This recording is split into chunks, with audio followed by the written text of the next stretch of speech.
Let us analyze what was the status of the woman in the past civilizations.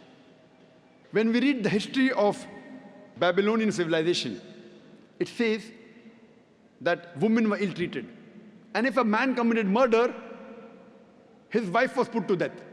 This was the law. If you read the history of the Greek civilization, known as a very great civilization, at that time, they believed in an imaginary woman by the name of Pandora, who was the cause of all the evil in the society. In that great Greek civilization, women were used for sex and pleasure. Prostitution was common.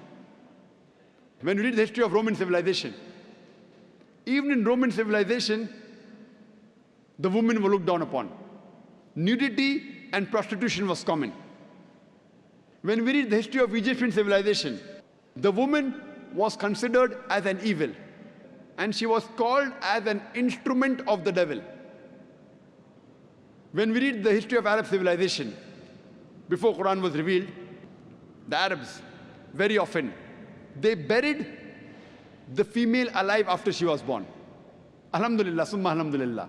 After the revelation of the Quran, this evil practice has stopped, but yet it persists in other parts of the world. Islam, alhamdulillah, uplifted the woman. Muhammad sallallahu alaihi wasallam, Prophet Muhammad, peace be upon him, was the major benefactor in giving the rights to the woman.